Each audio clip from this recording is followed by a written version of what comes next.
In the last video, I tracked mining and mineral findings going east from Cape Farewell, the southernmost tip of Greenland, through the Faroe Islands in the North Atlantic Ocean, across the Scandinavian countries of Norway, Sweden, and Finland, all the way across northern Russia and Siberia, across the Bering Strait into the state of Alaska, and down the alignment through Canada's Yukon Territory, British Columbia, Alberta, Saskatchewan, Manitoba, Ontario, and ending at Isle Royale, an island in Lake Superior that is part of the state of Michigan.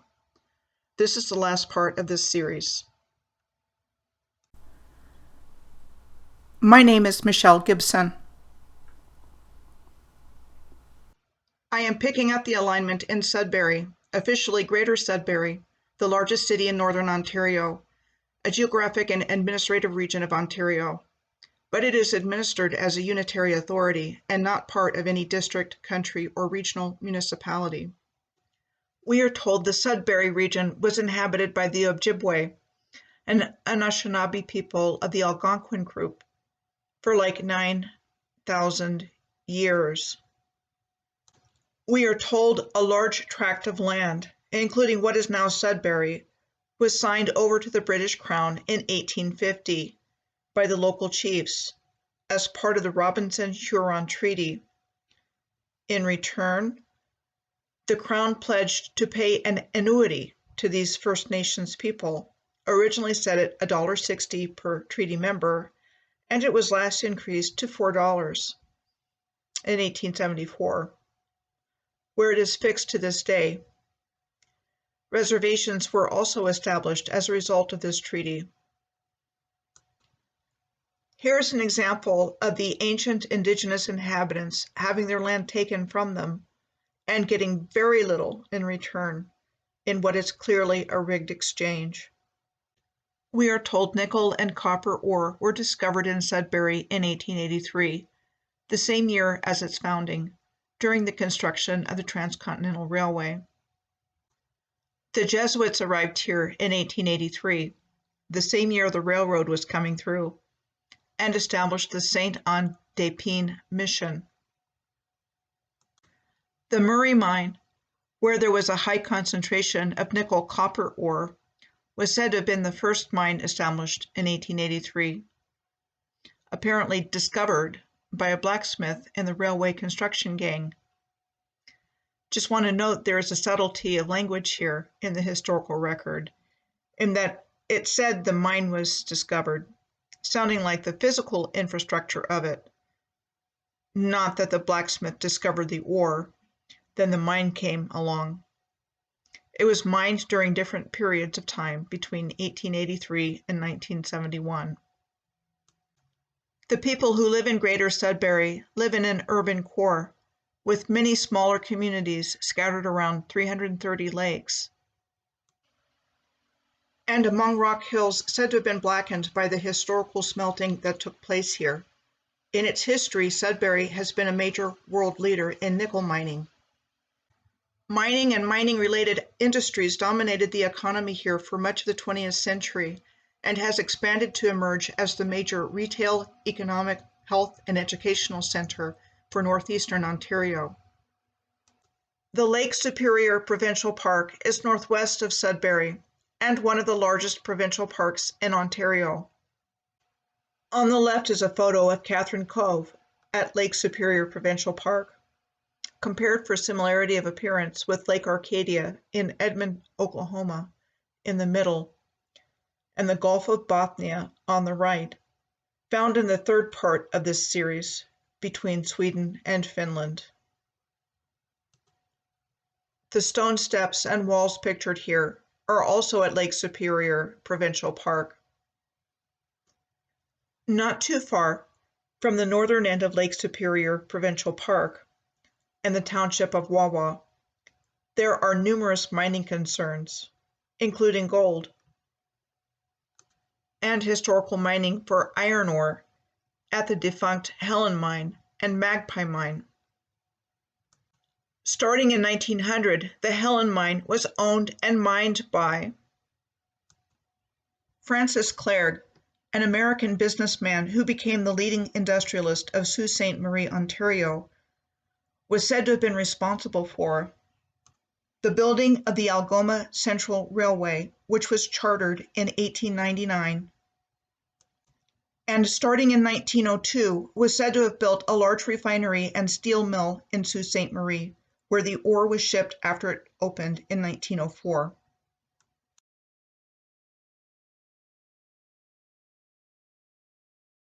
We are told that a large iron deposit was discovered north of the Helen mine in 1909. The land was purchased by the Algoma Steel Company, and the Magpie mine was commercially developed and in production between 1914 and 1926.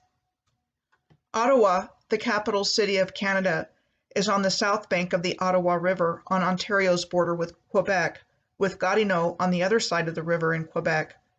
We are told that it was founded as Bytown in 1826, which was marked by a sod turning, and a letter from Governor General Dalhousie, which authorized Lieutenant Colonel John By to divide up the town into lots. We are told Bytown came about as a direct result of the construction of the Rideau Canal, which was said to have been built by Lieutenant Colonel By and opened in 1832. And Bytown was said to have grown because of the Ottawa River timber trade. Bytown was incorporated as a town on January 1st of 1850, and this was superseded by the incorporation of the city of Ottawa on January 1st of 1855. This is a depiction of Lower Town in Ottawa in 1855. Lower Town is said to be the oldest part of the city. Our history tells us that on New Year's Eve of 1857, Queen Victoria was presented with the responsibility of choosing the location for the permanent capital of Canada, with Ottawa being described as a small frontier town.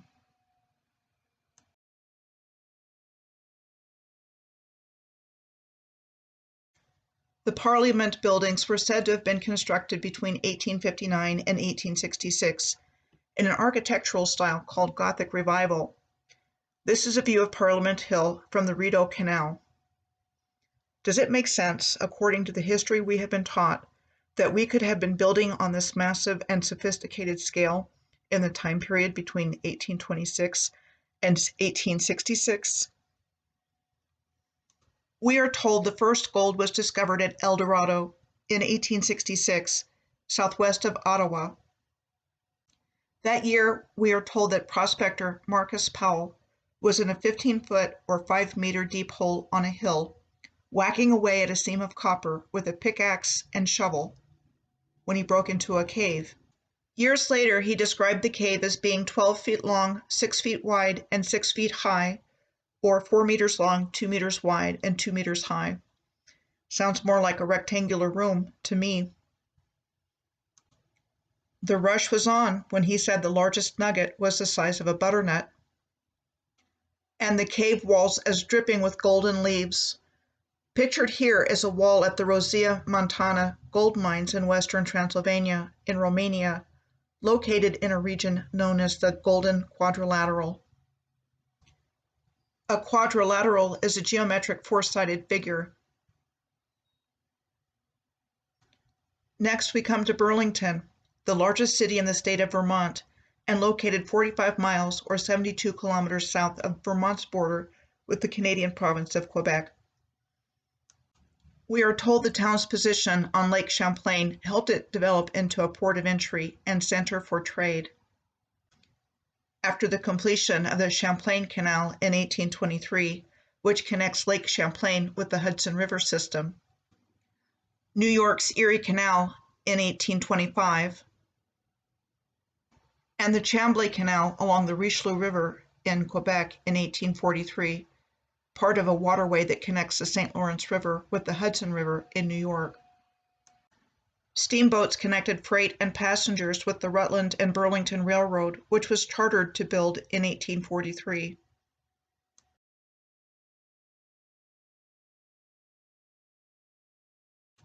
And the Vermont Central Railroad, also chartered in 1843. Again, the historical narrative we have been given in no way explains the existence of all of these massive long-distance engineering projects, which then seeks to inform us, after putting forth all that effort to build them, that in most cases canals became obsolete as transportation arteries because the railways were so much more efficient. At any rate, Burlington became a transportation hub and manufacturing center for the region, and it was incorporated in 1865, which was the same year the American Civil War ended. This brings me to mining in Vermont. For one, gold prospecting has been happening in Vermont since the Vermont Gold Rush of the 19th century. A San Francisco 49er miner named Matthew Kennedy discovered gold at Buffalo Creek in Plymouth, Vermont. And by 1855, a gold rush was underway in Plymouth and nearby Bridgewater, both of which are close to Rutland, of the Rutland and Burlington Railroad. We are told the exact same thing happened in Vermont that we are told about the other gold rushes. One person found gold, then another, and soon people were swarming to the brooks and rivers of Vermont with dreams of getting rich. Apparently, each year, more gold is revealed from erosion all over the state, with the most well-known site still being Buffalo Creek near Plymouth, where the whole thing was said to have started. Starting in the early 19th century, high-quality marble deposits were found in Rutland, and in the 1930s, a large deposit of nearly solid marble was found in West Rutland. We are told that by the 1840s, small firms had begun excavations, but that marble quarries proved profitable only after the arrival of the railroad in 1851. Marble is a type of limestone that has been used as a stone building material since antiquity, like in the Pantheon in Rome, pictured here. The Pantheon was said to have been built as a Roman temple between 113 AD and 125 AD. Rutland went on to become one of the world's leading marble producers when the marble quarries of Carrara in Italy became largely unworkable because of their extreme depth. Inside Proctor Mountain in Danby, Vermont, which is south of Rutland in Rutland County, is the Vermont Danby Quarry, the world's largest underground marble quarry, from where 10 different types of marble are extracted.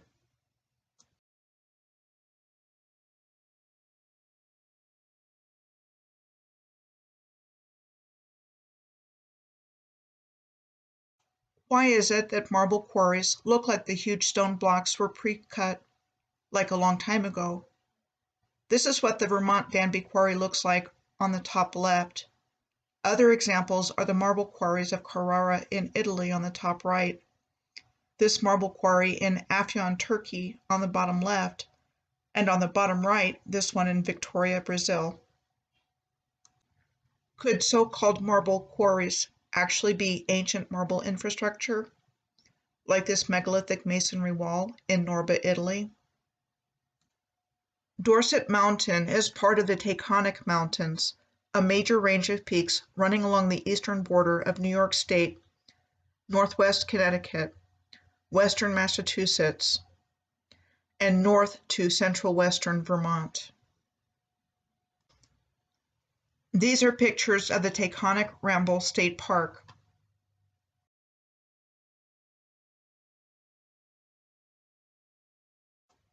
In Hubbardton, Vermont, northwest of Rutland. There is also slate mining in the Taconic Mountains, especially in the Lake Bomoseen region, notable for extensive slate quarrying operations. Located within Bomoseen State Park are the remnants of slate quarries, like the operation at Cedar Mountain pictured here in this historical postcard. The slate quarries here provided slate to the West Castleton Railroad and Slate Company, which started operations in the 1850s. Slate is a fine-grained rock formed by the metamorphosis of clay and shale that tends to split along parallel cleavage planes, usually at an angle to the planes of stratification, and used for things like roofing material and writing surfaces. The Faroe Lake Wilderness Area is near Lake Bomoseen.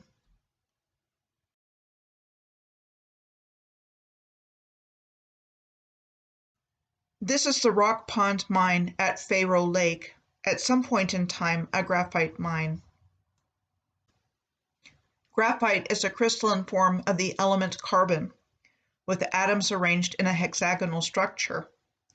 It is used in steel production pencils, lubricants, and electronics, and converts to diamond under high temperatures and pressures.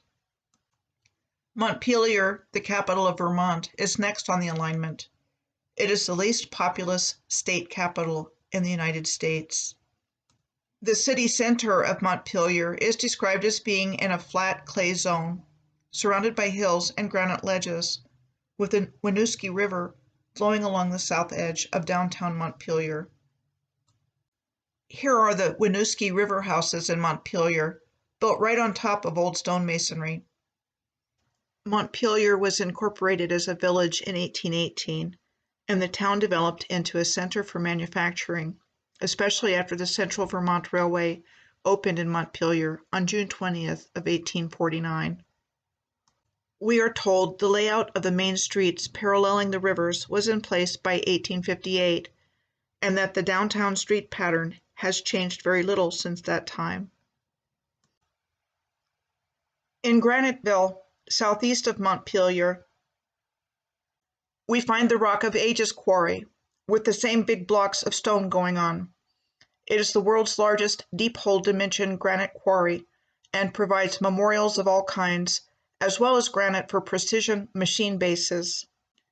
Granite is an igneous rock with 20 to 60% quartz by volume, as well as other crystalline minerals, and can be a variety of different colors, depending on their mineralogy.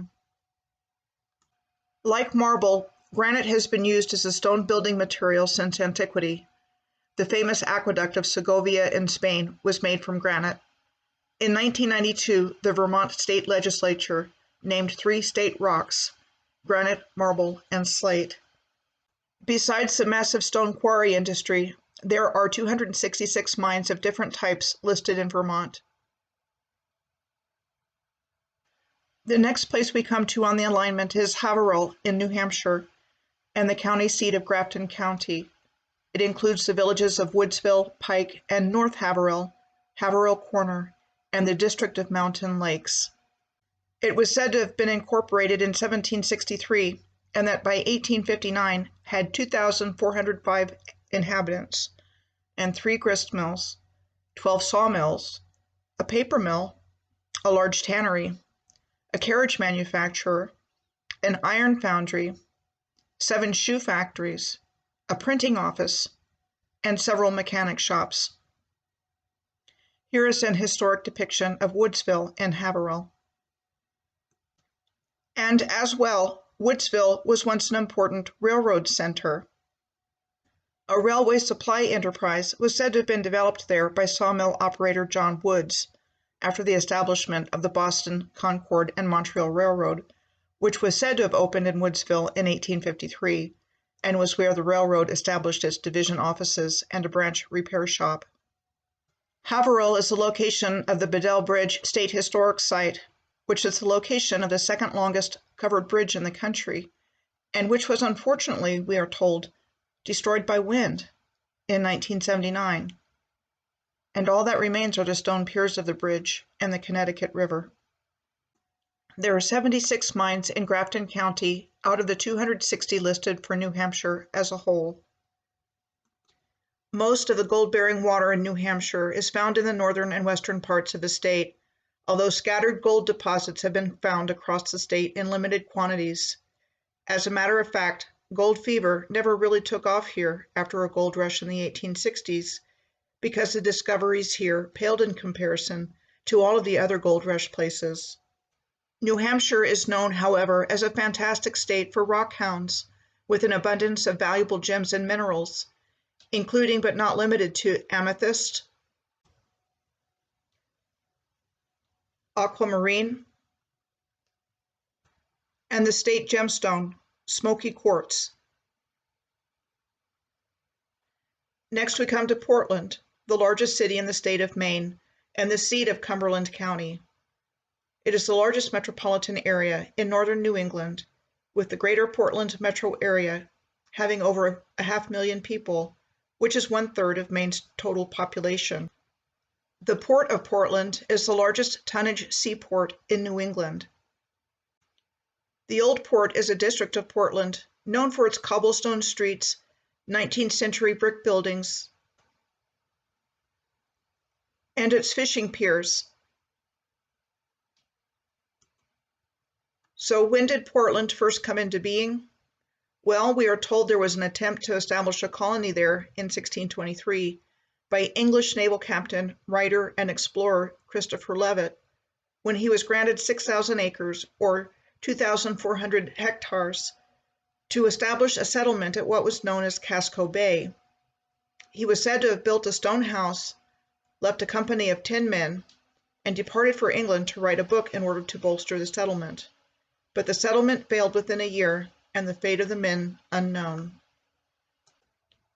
Fort Leavitt on Cushing Island in Casco Bay is named for him, a U.S. Army fort said to have been built beginning in 1898. Fort Leavitt was part of the Harbor Defenses of Portland, a U.S. Army Coast Artillery Corps Harbor Defense Command, active between 1895 and 1950, and which also included Fort Baldwin, said to have been constructed between 1905 and 1912. Fort Popham, said to have been commissioned in 1857 and built starting in 1861. Fort Scammell, which was said to have been built in 1808. And Fort Gorges, among others. Fort Gorges was said to have been built between 1858 and 1864. All over the world, I have found high concentrations of star forts in one geographic location, like the island of Bermuda, Fernando de Noronha Island off the coast of Brazil, the island of Crete, and in the Strait of Dardanelles in modern Turkey, to name a few. I believe they functioned as a battery on the Earth's grid system and were not originally military in nature, and that places with a large number of star forts were power centers on the grid. One of the definitions of battery is a device that produces electricity that may have several primary or secondary cells arranged in parallel or series, as well as a battery source of energy, which provides a push or a voltage of energy to get the current flowing in a circuit. Like Vermont, there is a great deal of rock quarrying in Maine. The granite which was used to build Fort Popham, for example, was said to have come from quarries on the nearby Fox Islands in Casco Bay. This is the old granite quarry at Vinalhaven, a small town on the larger of the two Fox Islands. The Millennium Granite Quarry and Stoneworks is just south of Portland in Wells, Maine. It has been mined for centuries and provides superior soft pink granite.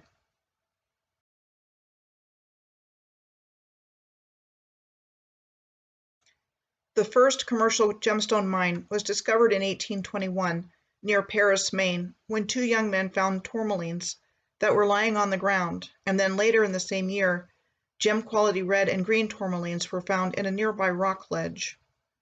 Many world-class tourmalines have been mined here and is the official state gemstone. But there are other gemstones found in Maine as well, like citron and rose quartz, among others. Next, we come to the Canary Islands, an archipelago and the southernmost autonomous community of Spain in the Atlantic Ocean. Historically, the Canary Islands have been considered a bridge between Africa, North America, South America, and Europe.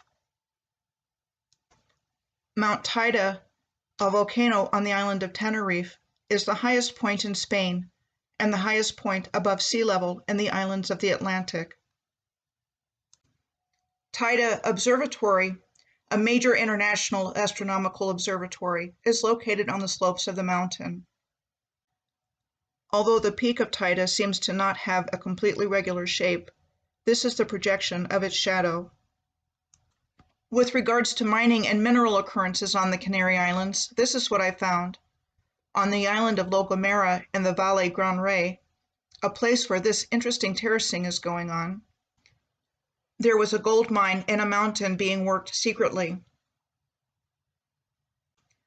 and where there was high-quality gold to be found, with the potential for more to be discovered throughout the area. Like in the Faroe Islands in the North Atlantic between the tip of Greenland and Norway, Zeolites are found in the Canary Islands. Zeolites are microporous aluminosilicate minerals commonly used industrially as commercial absorbents and catalysts. Here's an example of stilbite, a zeolite that was found on the island of Gran Canaria at the Barranco de Agaete, said to have steep walls lined with stilbite.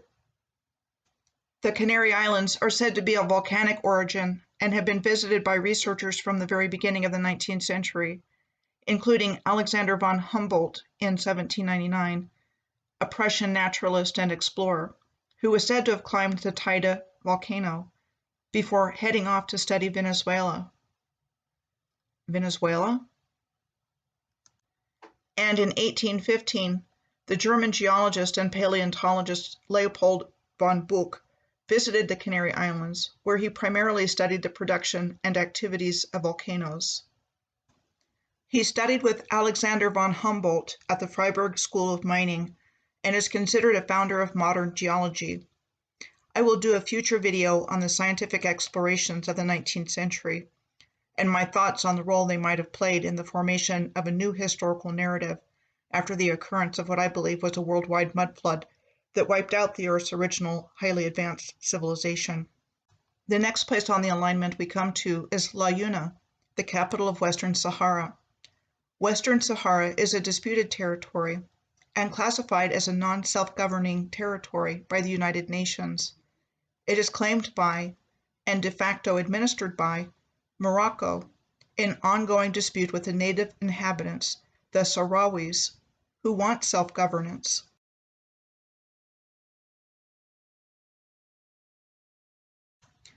The Western Sahara is composed of the geographic regions that include Rio de Oro, meaning River of Gold in Spanish. This is what the landscape there looks like today. We are told the Rio de Oro became a Spanish protectorate in 1884 as a result of the Berlin Conference. The Berlin Conference of 1884 and 1885, organized by the German Chancellor Otto von Bismarck, regulated European colonization and trade in Africa during the new imperialism period, and coincided with Germany's sudden appearance as an imperial power. The outcome of the General Act of the Berlin Conference can be seen as the formalization of the Scramble for Africa, also known as the Partition of Africa or the Conquest of Africa, and was the invasion, occupation, division of African territory by European powers during the new imperialism period between 1884 and 1914, the year in which World War I started. I think Otto von Bismarck was a driving force behind all that has taken place here, and a subject for future study. Too much to go into here. The period of history known as New Imperialism is characterized as a period of colonial expansion by European powers, the United States, and Japan during the late 1800s and early 1900s. I am sure this was a motive.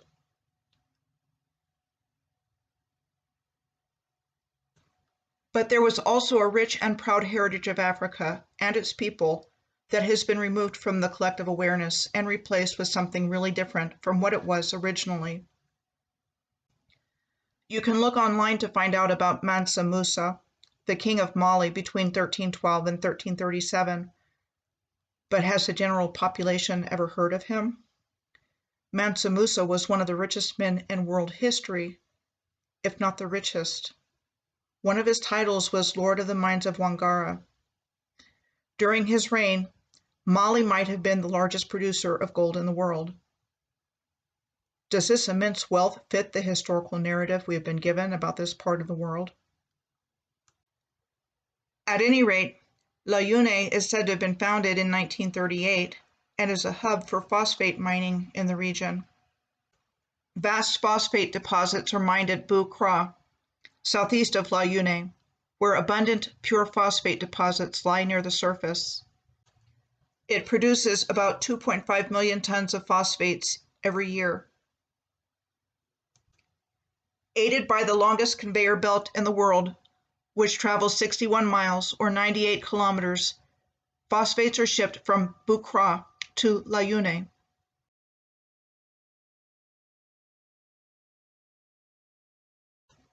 Where massive ships transport it around the world. Phosphate, a form of the chemical element of phosphorus, along with nitrogen, is a necessary component of the synthetic fertilizer needed for the world's agricultural sector. Abalessa, in Algeria's Tamanrasset province in southern Algeria, is the next place we come to on this alignment. It is located on the ancient trans-Saharan caravan route. It is the former capital of the Ahaggar or Hagar Mountains, a highland region in the Central Sahara along the Tropic of Cancer. It is famous for the Ten Hinan tomb, the 1,500-year-old monumental grave, we are told, built for the Tuareg matriarch Ten Hinan. She is believed to have lived between the 4th and 5th centuries AD. Women have a high status in the matriarchal and ancient Tuareg society. Among other things, primarily women own livestock and other movable property, while personal property can be inherited by both women and men. The Tuareg shield, from which we are told the Ahaggar Mountains were formed, is a host for world-class gold deposits, with at least 600 gold occurrences having been identified, and is part of the 3,000-kilometer or 1,864-mile-long Pan-African Trans-Saharan belt that is believed by some to have been one of the most important orogenic systems leading to the formation of the Gondwana supercontinent. Orogenic means events that cause distinctive structural phenomena related to tectonic activity affecting rocks and crusts in particular regions, happening within a specific period, in this case said to have been during the end of the Neoproterozoic era, the unit of geological time said to have been between 1,000 million years ago and 541 million years ago. Next we come to Bilma, an oasis town in East Niger, known for its salt and natron production from the salt pans there, and from which salt cones are made, sold for livestock use throughout Western Africa. Like Abalessa, Bilma is also a stop on the ancient trans-Saharan caravan route. Salt is a crystalline compound of sodium chloride and widely used, for example, for seasoning food and in food preservation. And natron, a sodium bicarbonate component of salt, and historically used as well as a cleaning product for home and body. Natron refers to Wadi el Natroun, or Natron Valley, in Egypt, from which natron was mined by the ancient Egyptians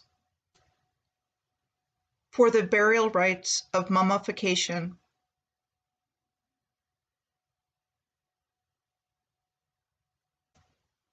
The symbol for the chemical element sodium is Na, which was derived from natron, and its atomic number is 11. Sodium is a soft, silvery white, highly reactive metal. However, the free metal does not occur in nature and must be prepared from compounds. Sodium is an essential element for all animals and some plants.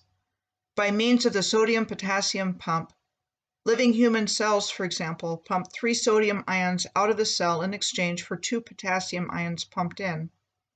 In nerve cells, the electrical charge across the cell membrane enables transmission of the nerve impulse, an action process, when the charge dissipates, and sodium plays a key role in this. I also think the Earth's salt lakes have some kind of energy generative function. Salt captures the sun's energy and stores it, so I see the salt lakes I find all over these alignments as being an energy power source for the grid system. One more thing before moving from here is that Bilma is primarily inhabited by the Kanuri people. The Kanuri people are described as a powerful African people that founded the pre-colonial Kanem-Borno Empire. The Kanem Empire existed from 730 AD to 1380 AD, and then continued as the Bornu Empire until 1900. The next place on the alignment is Biltine, the capital of the Wadi Fira region of Chad, formerly known as the Biltine Prefecture. Chad is a landlocked country in north-central Africa. France conquered the territory in 1920 and incorporated it as part of French Equatorial Africa, a French colonial empire that lasted from 1900 until 1960. Since its independence in 1960, Chad has been plagued by political violence and is one of the poorest countries in the world, with most of its inhabitants living in poverty as subsistence herders and farmers. The Zaghawa people are described as a Central African Muslim ethnic group of eastern Chad and western Sudan, and as nomads who obtain their livelihood through herding cattle, camels, and sheep, and harvesting wild grains. Interestingly, it is said that in the Gurgam, the royal history of the Kanem Bornu Empire I mentioned previously, the Zaghawa people are referred to as the Duguwa, the line of kings from the Kanem Empire prior to the rise of the Islamic Safawa dynasty in 1086 AD. In 1851, a copy of the Gurgam was given by a local associated with the Safawa dynasty of the Kanem Bornu Empire to Heinrich Barth, an Arabic-speaking German explorer of Africa, and he published a translation of it in 1852. He traveled throughout Africa between 1850 and 1855, establishing friendships with rulers and scholars, and carefully documenting the details of the cultures he visited. And it was the Germans who organized the Berlin Conference in 1884 that carved up the continent of Africa between the European colonial powers. Could there possibly be a connection between these occurrences? Well, let's see. Chad has sizable reserves of crude oil, which is the country's primary source of export earnings.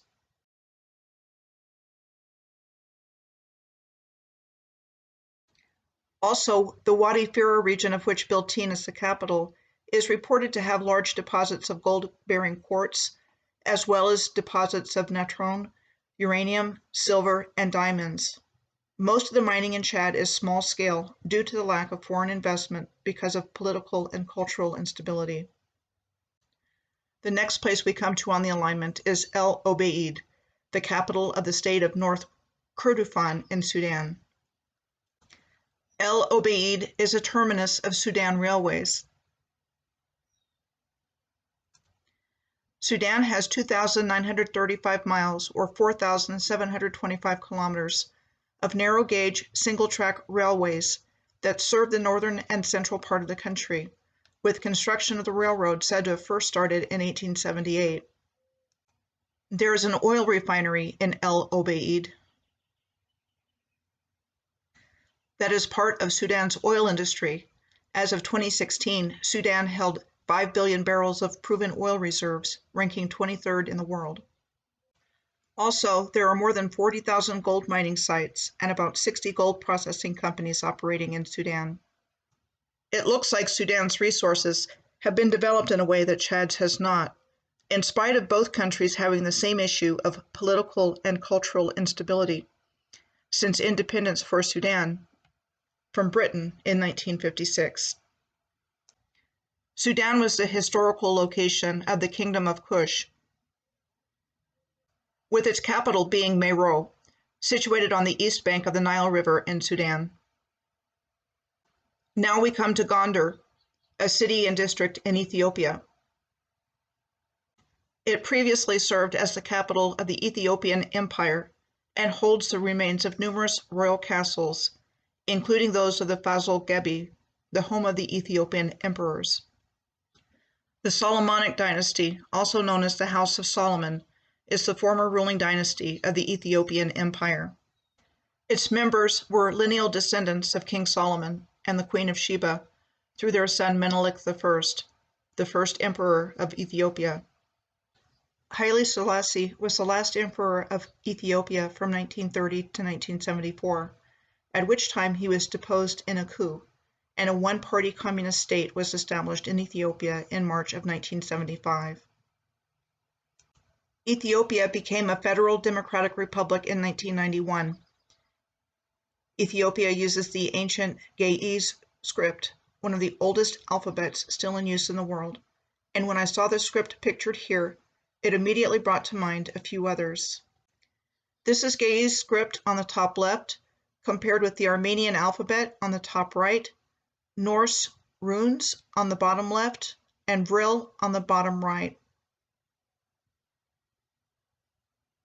It would not surprise me to learn that these are scripts of the original language, Vril, which was connected to the ancients and their mastery of how to harness natural energy to create amazing things. And yes, there is mining in Ethiopia, including but not limited to gemstones like diamond and sapphire, industrial minerals, gold, and tantalum.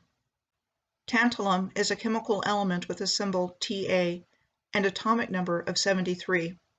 It is a rare, hard, blue-gray metal that is highly corrosion resistant and is considered a technology-critical element. Next, we come to Hargeisa, Somalia, in Somaliland, in the Horn of Africa. The Horn of Africa is a peninsula that is the easternmost projection of the continent and referred to in ancient and medieval times as Barbara, and denotes the region containing Somaliland, Djibouti, Eritrea, Ethiopia, and Somalia. This is a map showing oil concessions in Somaliland circa 2007. There have been exploratory geological surveys done here, but the mining industry is new and looking for developers.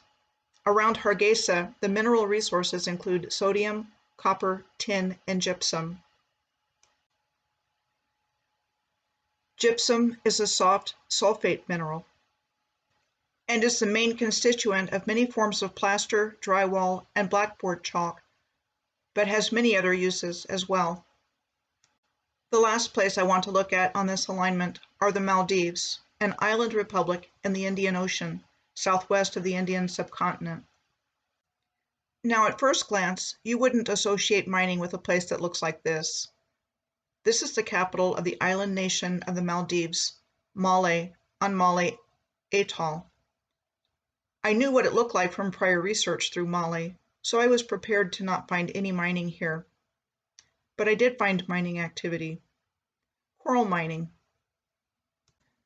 Coral mining can take place anywhere coral is available in a convenient location, usually occurring at low tide, and is done by either using dynamite or iron bars to manually retrieve the coral by breaking up the larger corals into smaller pieces that can easily be carried to shore. However it is extracted, the results are loss of biodiversity, erosion, and land retreat. The most common use of coral is to turn it into limestone or a cement substitute for use as a building material. But it can also be used to make calcium substitutes, which are then used to produce lime. And coral calcium is also marketed as a nutritional supplement. Coral reefs are formed by colonies of coral polyps held together by calcium carbonate, a chemical compound which includes calcium, carbon, and oxygen. Calcium is a chemical element with the symbol Ca and the atomic number of 20. It is an alkaline earth metal and the fifth most abundant element in Earth's crust and the third most abundant metal after iron and aluminum. In addition to many industrial uses, calcium is the most abundant metal and the fifth most abundant element in the human body.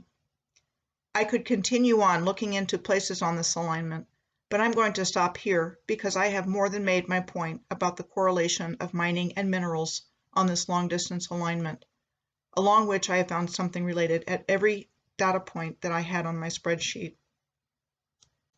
I do want to share my thoughts on my findings and tie them into related topics. Chemical elements form the basis of all life and the processes of creation. Chemical elements are essential minerals for the processes of the cells of our body and making sure everything works and stays in balance. Critical parts of us and everything in physical form existence. Which brings up the question, so how exactly does spirit become matter?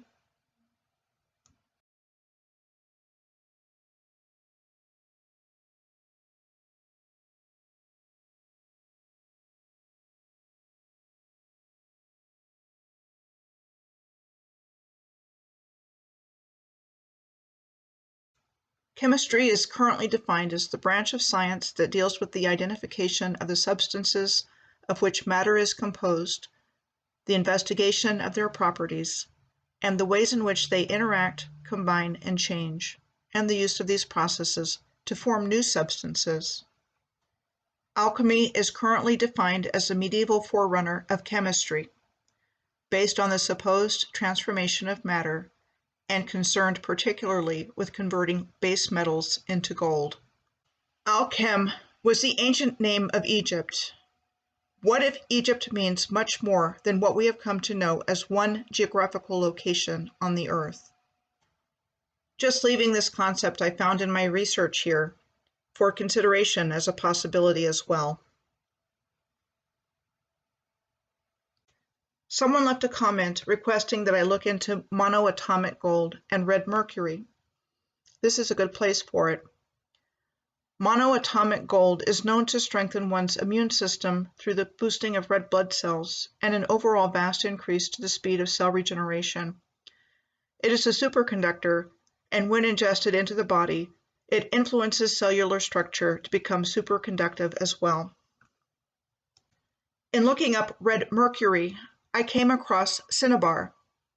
Cinnabar is a compound of mercury, sulfur, and salt, or otherwise known as a salt of mercury sulfide. The symbol for the chemical element mercury is Hg, from the Greek word meaning liquid silver, with the atomic number of 80. The ancients used cinnabar and mercury as a sacred substance, an elixir of life, and as a medicine, even though mercury in any form is poisonous. There are also questions about why large quantities of mercury were found in 3 chambers underneath the Quetzalcoatl, or feathered serpent, pyramid at Teotihuacan in Mexico. I believe that the ancient advanced humans were master alchemists and master builders, and deposits of different kinds of chemical elements were strategically placed to serve as the engine of the electromagnetic planetary grid system that was based on sacred geometry. I don't think occurrences are random or natural at all. Let me give you an example I have encountered in my personal life experience about why I believe this. I live approximately 43 miles or 69 kilometers from Jerome in Arizona. This pyramidal shape with a J on the front face of it dominates the surrounding area and is named Cleopatra Hill. Jerome is an old town with a lot of partial buildings, even though it was said to have been founded relatively recently, in 1876. The Jerome, or Verde, mining district lies along the eastern slope of the Black Hills in central Arizona, which is 80 miles north of Phoenix and west of the Verde River. Gold and silver were recovered as a byproduct from 2 major mines, the United Verde and the United Verde Extension. As well, the copper deposits in and around Jerome were among the richest ever found. This was the United Verde open pit mine on the edge of town, located right next to the pyramid-shaped Cleopatra Hill.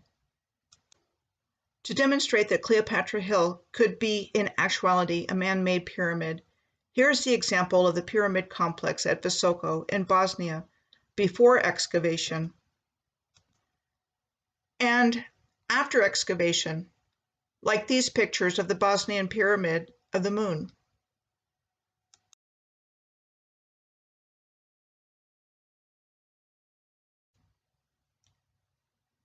And these of the Bosnian pyramid of the sun.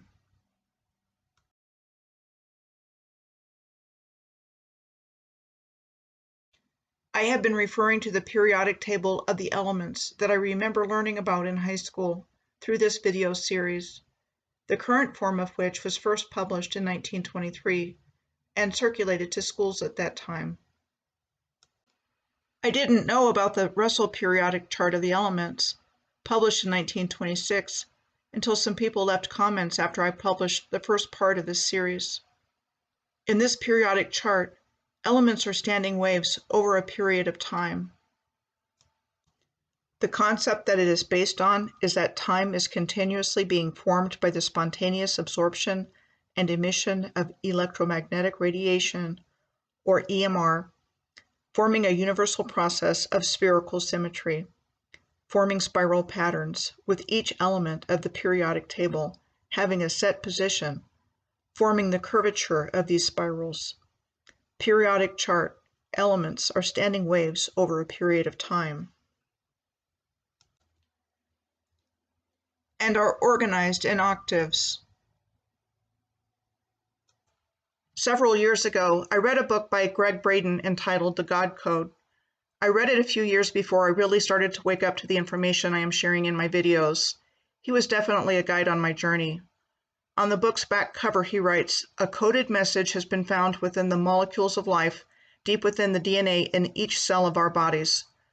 Through a remarkable discovery linking biblical alphabets to our genetic code, the language of life may now be read as the ancient letters of a timeless message." In his book, he talks about how in ancient Hebrew, God's sacred name is revealed as 4 letters: Yod, Y, He, H, Vau, V, He, again H, and is referred to as the Tetragrammaton.